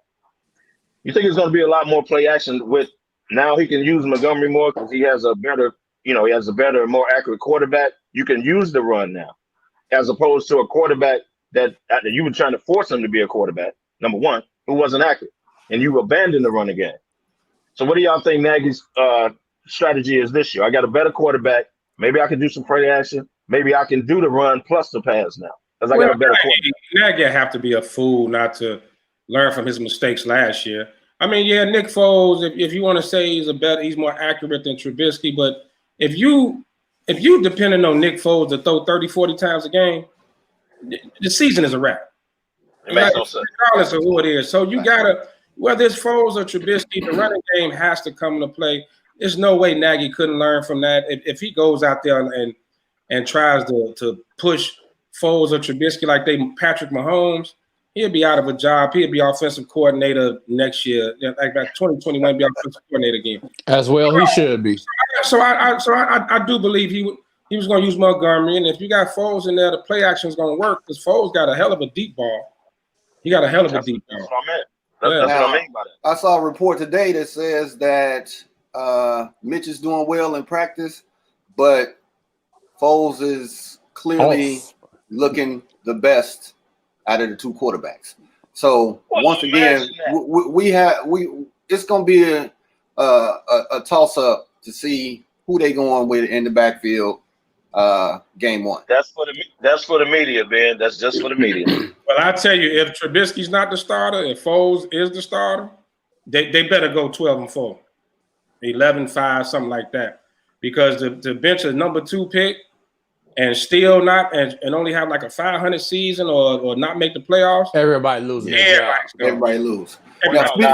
Now, as we're talking about quarterbacks, we're gonna go over shift over to Green Bay. Aaron Rodgers has been watching game film from 2017 and said he's picked up on some things that he wasn't doing and he's gonna get back to doing. Now, with that being said, Jordan Love has struggled in practice. So now Aaron Rodgers has them by the balls again. What's your thoughts on it, KDL? I think it was disrespectful not to get Aaron Rodgers help when it was a wide receiver draft and you chose to get a quarterback instead of a wide receiver to help the man out who was just in the NFC Championship and you wouldn't been without him. So I think it was disrespectful right there. Now you telling me the first draft pick you use is struggling in practice? You mean Aaron Rodgers' replacement that you drafted is struggling? He wasn't going to play this year anyway. And he's struggling already? Got to make some decisions in Green Bay. But Aaron Rodgers has already announced, I'm going to just do what I got to do. I'm going to play my best. I'm going to give him my all. We got a decision to make next summer, not 2-3 years from now. Next summer. So now what? You going to beg him to stay? No, it's not surprising because Jordan Love was a project anyway. I don't think any of the draft experts, nobody felt like he was ready to come in and start right away. So him struggling shouldn't be surprising anybody. Aaron Rodgers just has something to prove. Well, maybe he should go back to 2017 and realize, like, stop throwing the ball away to save your stats. So Aaron Rodgers led the league in throwaways. You know, instead of extending the plays and everything, he throws the ball out of bounds. He kind of does. He has this renegade type thing to him, and that's the problem with him and the coach. That's why it's not going to work out. But, you know, if maybe Aaron will stick more with the system, maybe he'll try to extend plays a little more. He said he's been throwing off his back foot more than usual, but that falls on him. So, I mean, if he, you know, clearly he got something to prove. If somebody, you know, of his stature is going back and watching tape, he didn't have a bad year last year. I mean, he could have had a better season. So he definitely feels like he has something to prove. He definitely wants to prove them wrong. He's going to force his way out next year. But Jordan Love struggling shouldn't surprise anybody. He's a 1-2 year project, clearly. PG. I mean, man, everybody said it right. First of all, Aaron Rodgers needs to get out of his feelings, first of all. So what, they went and drafted a quarterback. You know, eventually you can't play for the rest of your life. Everybody gets a replacement, brother. You was Brett Favre's replacement. You sat on the bench and you watched Brett Favre play. That's how you were able to mature your craft to where it is now. So if you got a young guy behind you who's playing, he's supposed to be your backup. Be a mentor to this dude. Teach him. And then if you want out next year, go ahead and opt out. You have that right. So you can have a chip on your shoulder. I don't see why you really have a chip on your shoulder. It ain't like Jordan Love was a Kyler Murray or a Tua, somebody that was gonna come and play in right now. He wasn't that dude that was coming in to take your job right now. He was coming in for your tutelage. GG, they had other holes they could have filled. I'm not saying they shouldn't have filled those other holes. I'm saying for him to feel that way about Jordan Love and them picking that replacement. I understand you want him to fill on the other hole. I get it. I got it. Right. But you being a quarterback, man, you know this dude ain't finna replace you right now. No, KDL, I need you to go real quick because we're going to break in 30 seconds. Let's go. Cool. I can answer the question real quick. It wasn't about them choosing a replacement because he knew they were going to choose a replacement. It was about he was in the NFC Championship and he's getting older and you didn't give him no offensive help, which you had the chance to do because it was a wide receiver draft. That's his issue. He knew he was going to be replaced one day. Well, shut up and play. Oh. All right, man. We're about to hit a break and then we'll be back with a couple of more things in the NFL and then we're going straight to NBA playoffs. So hit this break and we're coming right back at you.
Okay, we back. All right, we were going to talk about some last things in NFL, but the playoffs, we going straight to the NBA right now.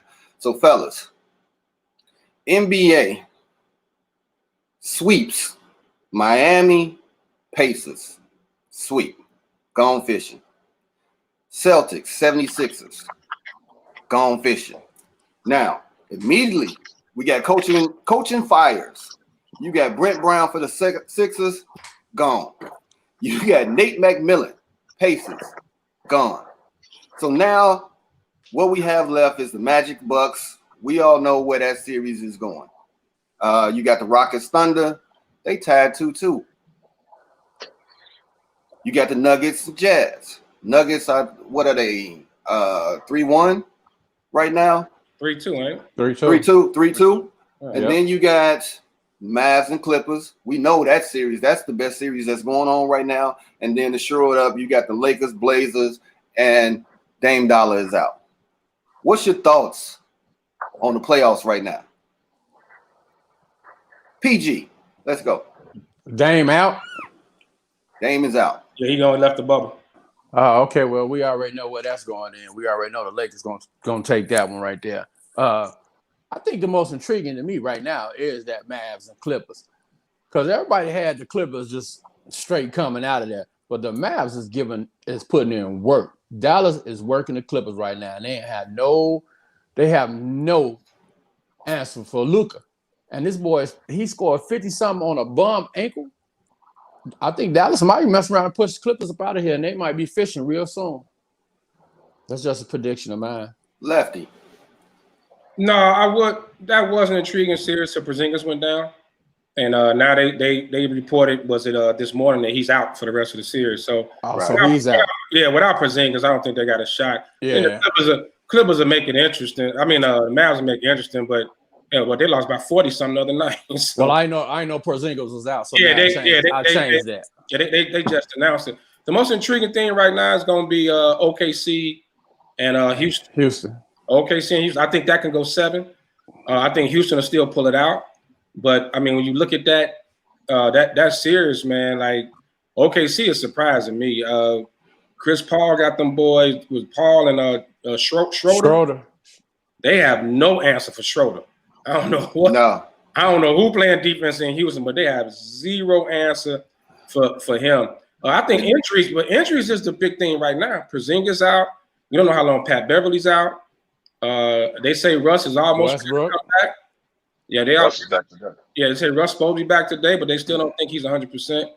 I think that's going to be the big thing. And as far as BS firings, Nate McMillan should still be the Pacers coach. I agree. And the fact that he's not Chicago, you're on the clock. Go get him. Go get him. KDL. First of all, I agree with Lucky Lefty that Nate McMillan should not have gotten fired. The Indianapolis Pacers was hurt throughout the whole year, and they was down there with Oladipo was 50% of himself. Sabonis wasn't even in the bubble. T.J. Warren had a great bubble, but the Indiana Pacers, first of all, he got you in the playoffs the whole 4 years he was there. He should never been fired. They don't have a new regime or nothing like that. You are not better than Milwaukee, Toronto, Boston, so Miami. So stop it. What a new voice gonna do? But carrying on, the NBA intriguing series. Lucky was right. It's OKC and Houston because I believe they are tied, and they get Russell Westbrook back today. So it could go 7, but I think if Houston goes up, I think Houston's gonna pull it out. But if OKC wins this game and they go up 3-2, that's just to me. It's gonna be hard for them to win 2 games in a row, man. I was with the Dallas series until KP went out, and I knew it was something wrong. They wasn't saying it, but he was strictly in street clothes. And then they just said he was out. Then the next game he didn't play. I'm like, dude, this dude is out. Like he's done, and they came out and announced it. But that hurts Dallas. Luka can't beat him by himself, man. You're not gonna beat the Clippers by himself, even without Patrick Beverly. And what I really hope is that they can pick the intensity back up that they had going, because these were some good games, man. Ain't nobody really playing a lot of defense. But these are good games. I hope they can just jump right back into the intensity part. Competition level picks up, and we get good games, man. So we moving into we just gonna move forward to the second round. Second round playoffs would be the Heat and the Bucks, Celtics, Raptors. I'm gonna say it's gonna be the Jazz, and I'll go ahead and say it'll be the Clippers for right now. and then you got. I'm gonna say it's gonna be the Thunder and the Lakers. That's what I'm going. If it's the Jazz, it'll be Jazz Lakers because they're the lower seed, right? Jazz 6th seed, right? You're right. The Lakers will get the lower seed.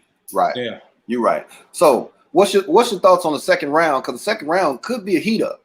Especially out east. Out east where you got the Heat and the Bucks. That's the series that I want to see because I want to see Bam and Greek going at it. I think the two series out east gonna be battles. I think it'll be. Hey man, look, I got Toronto beating Milwaukee. I really do in the Eastern Conference Final. But they got to get past the Celtics. I got you, and that's gonna be a tough series. But I think Toronto overall is better than the Celtics. I just do. However, I would not be totally shocked if that Milwaukee-Miami series went 7. 6 or 7, and Miami pulled it off. They are the one team that, man, they've been handling Milwaukee all year long. If y'all look at the series, they've been handling Milwaukee all year long. They know how to play the Greek Freak and take him out and make everybody else beat him. Miami knows how to do that. They scrappy. They got scrappy players. Kendrick Nunn. They got Jimmy. They got the 2 shooters. I want to know why K Nunn ain't been playing much. Well, he was hurt. He was hurt at first. He just got back. He was hurt, and then Eric Spoelstra wasn't sure how to fit him back into the system. Then somebody else from Miami went down. When he went down, that brought Nunn up. And then you see what Nunn did that last game. Hey, Nunn went banana. Hero and Robinson from Miami. Knocked down. Yeah. Man. Yeah. Definitely. So let me go on record and say the Raptors are going to beat the Celtics in 5 or 6. The Raptors will handle the Celtics easy. I think. I'm not concerned. I think the Heat going to get the Bucks though. I'm going to take the Heat in 7. I think the Heat will get them. But that's definitely in the second round. That's going to be the most intriguing matchup. Now, Houston. Just say if it ends up being Houston against the Clippers, that could be a great matchup too. Like that's intriguing. That small ball. If the Clippers try to match up with that small ball, take those bigs out. I don't know. That'd be a great series. I think if the Jazz beat Denver, I don't think. Yeah, if the Jazz beat Denver, they ain't got a chance against the Lakers. I'm gonna tell you like this: the Clippers go if Paul George is playing or if he's in depression in the league in the bubble. Well, can we please talk about that? I'm gonna let PG talk about the second round first. Then we're gonna get back to Paul George. I got some words for him. Well, I think I'm gonna have to agree with the panel. I think the Heat in 7 can upset the Bucks. It's all gonna be about the outside shooting of the Heat. If they keep shooting like they've been shooting, Milwaukee outside shooters ain't been throwing up a lot of bricks. They can beat them. I'm gonna go out on the limb and say the champs from last year will not even be competing this year because I'm gonna go with the Celtics and I'll take them in 6, buddy. I'm gonna take them in 6. Yes, sir. I strongly believe in the Celtics. I've been saying what? You said what you said. I'm saying what I said. I believe Jason Tatum and a tandem of Brown, along with my crazy man Marcus Dunn, can do it. I believe they can beat Toronto, brother. I'm not saying it won't be a series. No, I think it'll be a good series. But you said it 5. You said they'll beat them at 5. You said Toronto. No, I did. No, that was me. That was me. Lucky said that. Get your facts right. Dude with the black hat, mute him. Yeah. Dude with the black hat. First of all, don't you disrespect Blackie. And if you've been watching Toronto, man, you know what? They defense, man. Defensively, man, them dudes is locked down. Dog. And I'm telling you, Toronto's guard play with Lowry and Van Fleet. Yeah. They've been balling, and it's Fleet been on fleek. Not Pat. Just to say, there's no disrespect to the Celtics. I don't think the Celtics are trash. They are a good team. I just think the way Toronto playing and the way that coach Nick Church, what's his name? Nick Nurse, man, coach of the year, he deserved that. And man, he got them boys playing hard. And once this series over, Lucky, me and you will have this discussion again. I mean, we can put a stick on it though. We put a stick on it. I got the Celtics over Toronto. Bet that stick right now. All right, stick up. It's a bet. Can I get a stick? Can I get in? Boy, you definitely can get a bet because you're going against anybody I say anyway. So you got one too. So there go two. No, I'm definitely going against it because apparently you ain't been watching Toronto play. Let's talk about Paul George, man. Let's talk about Paul George. Lefty, you wanted to get in on Paul George. Paul George has talked about depression, and he kind of lost it in the league, in the bubble, man, and he was going through it. That's why his like 3 games was like subpar. Let's go, Lefty. Yeah, I'm glad I stopped drinking before this segment came up. It would have been a lot worse if I had a few more cocktails in me. Man, look, you don't get over depression in 3 days. Stop, man. You just had a bad slump. You just had a slump, man. And really, when you watch PG, when he falls in love with the 3-point shot, that's when his game falls off. When he just drives to the bucket like he should do at 6'10" with his with his skill set, then he plays ball. But that drives me crazy, man. Especially, and don't get me wrong, I never disrespect no one's mental illness or if somebody's going through something. But you don't get over depression in 3-4 days, bro.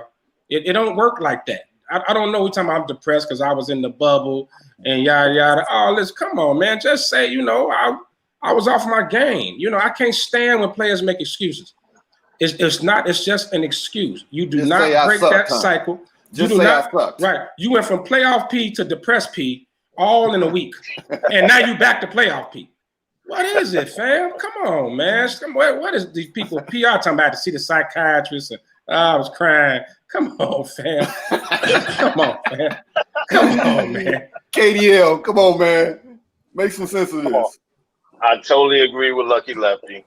The man announced on national TV, he had a 30-point game. He said, I'm back, right? Now, you was just depressed 3 days ago. So you back from what? Depression? So did nobody know he was depressed, number one. Just come out and say this. I'm having a slump. I'm in a slump right now. I don't know what's going on. I'm never going to stop shooting. I know who I am. I'll be out of this. I'm just going to keep shooting. That's all you got to say, bro. You can't make the excuse that you're down there depressed. Because now, what happens if you have a bad shooting game the next game? Are you back at depressing? Like, what are we talking about? But I can tell you real talk, though. Guess who he's playing against? He's playing against Seth Curry, who's married to his ex. So it could be a little mental thing going on in his head that we don't really know about behind the scenes. Whoa, because he's playing against her new man. They were in the virtual stands. The whole family. The whole family. Only thing was coming at him. Only thing was depressing was his shoot. That was depressing to watch. That depressed me. I was depressed watching him play them last few games. And if he that mentally weak to let his ex dealing with Seth Curry, man, come on, man. I can see why Kawhi wanted Jimmy Butler over him. Wow. PG, what you got? Kawhi going out scoring 30 a night, looking at this dude like, really? Lucky. Thank you. Perfect segue to what I was going to say. From one PG to another PG. Come on, man. You just been shooting bad. KD, me and you both know playing basketball. Ben, you know playing basketball. Dude, you could be throwing flames this game. Guess what? The next game, guess what? You throwing bricks. So, come on, man. You just been having a bad game, dude. You back on your game. And like Lucky said, if you're going to keep shooting threes, you're going to be just like Houston that day. They shot all those threes, and guess what? They wind up losing because they settled for the 3-point shot. Stop trying to shoot threes and drive the ball, brother. Hey, come on, man. Can they see the virtual crowd? The mosquito Can they see the virtual crowd? Because if he was in the game and he looked over and saw her. Hey, but you know he called him out. Steph Curry called him out too when they was on the court. I don't know if you remember that, but he called him. He called him a punk or something like that. I put it in some kind of punk or something like that. First of all, if you let Steph Curry punk you, you should go home instantly. Well, Steph Curry, there's nothing tough about Steph Curry. It ain't, but nothing. It ain't, but there's nothing tough about Steph Curry. Steph Curry been balling. He been balling. He was been balling on a couple of them games too. He was killing them. Then he should take a page out of Kevin Garnett's book and say she tastes like Cheerios, Honey Nut Cheerio. Wow. That's how you respond to that. You don't go through a depressed. I'm depressed. I'm sad. Man, get your punk ass out of here. Yeah. See, just like Joey B said, man, it's gonna be a fight at the pool. Exactly. So for the rest of this segment, that's gonna be a real fight. We don't refer to him as PG. I'm the only PG here. His name is Paul George. So, well, he DP, depressed Paul. So, okay, man, let's talk about the Sixers right now. Your boy Elton Brand say neither one of them are up for trades, Simmons or Embiid. I call BS on that. Because if he get that offer, one of them gone. And I wouldn't be remiss to say, what if Minnesota offered Karl Towns and the pick for Embiid? Would you go for it? Lefty. I would. Lefty. Interesting. It depends on how you feel about Embiid. I'm high on his skill set, but he's lazy. He's just so lazy, dude. And I don't know. You got to get a coach that can bring something out of Embiid. But I don't know if I'd take that deal. If I'm going to trade one, I would trade Ben. I would trade Ben Simmons. Try to get some shooters around Embiid. Because Golden State might throw that pick at him and say, give me Simmons. Now, if Golden State do that, they should take it. They should definitely take it. But for Elton Brand to come out, I don't know if he was just trying to throw the media off or just that's media. Yeah, that's media. Because, that's media talk. Because everybody sees. It don't take a blind man. It don't take a genius to know that Simmons and Embiid's not going to work together. It's just not. So I don't know if he's trying to keep his leverage with the trades and trying to make somebody give him a blockbuster deal or steal some picks or something. But it's no way. Elton Brand's smarter than that, man. He see it hasn't worked, and we all said Brent Brown was going to be fired. They gave him a 2-week notice 2 months ago. So we knew what was going to happen. Damn. KDL. First of all, the Brent Brown thing, that's warranted. I hate for people to lose their job, but clearly they wasn't listening to him. His time was up.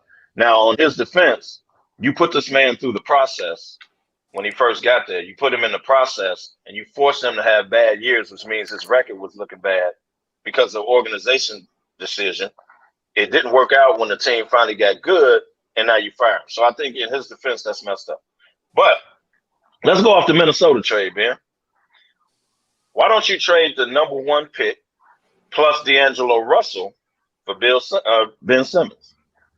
Why don't you then let D'Angelo Russell play with Embiid, who can shoot, and then let Simmons play with Towns? If you're going to do that. They're not going to trade Towns, number 1. They're not going to trade Towns. Towns ain't going nowhere. But first of all, Kevin, not to cut you off, but if you did that trade, you should be fired yesterday. That's a terrible deal. D'Angelo Russell and the number 1 for Ben Simmons.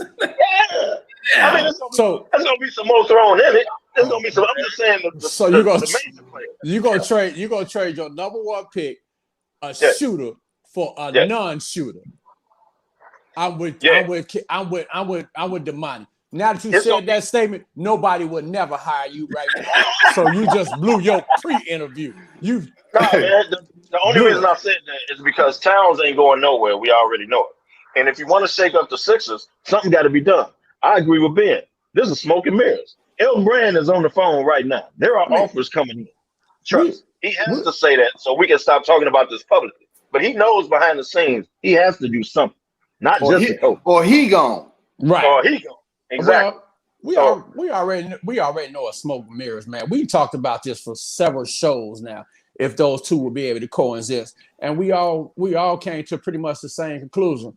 Embiid has great skill set. He's lazy. You need a coach in there to get him out of that mindset of being lazy. Number 2, Ben Simmons can't shoot, and he's lazy also because he don't even. That's why I say he's lazy. He had all this time to try to develop a jump shot.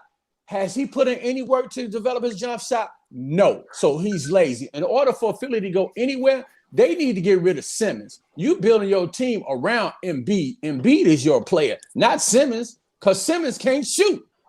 Fellas, Embiid is your big man. Go ahead. Fellas, we got about a good 8 minutes left. Okay. I want to hit you guys with my question of the day for you guys. Go ahead. I call it heat check. Let's go. All right. Heat check. You got players that were killers in the league. And I say you got tier 1, tier 2, and tier 3. All right. Tier 1, you got Bird and Jordan, killers. Tier 2, Kobe, Wilt. Tier 3, I'll give you Magic and Kareem. What tier would you place Kawhi, Dame Dollar, Paul George, and Luka? I'm gonna come to you, KDL. Well, first of all, we need to correct tier 2. Kobe and Shaq. It shouldn't be Kobe and Wilt. That's number 1. Number 2, Luka and KP right now. They're not ready to be up there, man. Paul George and Kawhi are a better tandem right now than Luka and KP. I think Luka and KP are the future if they can stay healthy. But if you're comparing them two right now, you know, Dame Dollar, I don't know who to match him up with. You know what I mean? I don't, because we are talking about tandems, right? No, I'm talking about killers, that killer instinct, that blue vein that goes up your arm, and at the end of the game, 48 minutes strong killers. Bird, Jordan. Oh, I'm sorry. I thought you were doing tandems. I'm sorry. No. I just threw out some players that was killers at different tiers. Well, then that changes my mind on Dame Dollar then. Dame Dollar is a killer. Dame Dollar is definitely a killer. And he's willing to go out there, stay with the same team, you know, and do his thing and not do the dance around the ring, dance around the world to win a championship. And he's a killer. He'll take the clutch shot in the end. Kawhi Leonard, yeah, we can say his last couple of years. Kawhi Leonard is just coming on, man. I think we give Kawhi Leonard too much credit as if he's been doing this his whole career. He has not. He's had a great couple last years. He's a top player in the league, don't get me wrong. But we put him on a pedestal for the last couple of years and not his total career. Dame Dollar. Luka is coming on. I'm not going to say Luka right now. I'm going to say Dame Dollar out of that group. Well, my boy Lucky Lefty with the black hat looked like he got some strong statements to follow behind what you're saying. So let's go. Well, I'm going to put Paul George in tier 28. You know, you can add that one up there. He can go to hell. I didn't even miss him. Depress Paul in tier 28. I'll put Dame and Kawhi in tier 2. I'm going to put Luka as a future tier 1. Ooh. Future tier 1. Dame, you know what? Dame is willing to take the last shot, but I think he's had more letdowns than, you know, he's had more letdowns than actually closing. So, but, you know, the fact he's willing to take the shot. Kawhi has worked his way up to a 2. A couple of years ago, he's probably a tier 3, but Kawhi, you know, at the end of the fourth quarter into the games, Kawhi does take over. But Luka, I'm gonna put him at the edge of tier 2, but in year 2, he's gonna be tier 1. PG. Hey man, usually I agree with Lucky, but I'm sorry, I can't agree with him this time. I'm gonna put Dame. I'm gonna put Dame in a tier 1. I'm gonna put him up there as far as being a killer with Bird and Jordan, because when the game is on the line more times than others, Dame has went out and killed team, and he's taken the last shot with the last second, half court shots to win games. So I'm gonna put him in the tier 1. Luke, I'm gonna put him in the tier 2. Him and Kawhi, I put them in the tier 2. Come on. Paul George, depressed Paul. I was gonna say a tier 4, but since Lucky put him in tier 28, I'm gonna leave him there. Now you notice I didn't put LBJ name out there. I noticed that. I noticed that I did that purposely just to throw his name out there last. Well, can I finish up then? Go right ahead. We're talking the future though. With LBJ, I'm gonna put him in a tier 2. He ain't going in tier 1. I'm putting him in a tier 2 with Kobe. Lefty. You know what? I'm an LBJ guy, but over the last few years with his free throw shooting, I'm gonna have to drop him to tier 3. He's like 63%. I'm gonna have to drop him to tier 3 with his free throw shooting, man. And he's proven that he doesn't want the ball. You know, he doesn't want to get fouled, and that's because he doesn't want to get fouled and have to go to the line. So he facilitates. And you talking to an LBJ guy?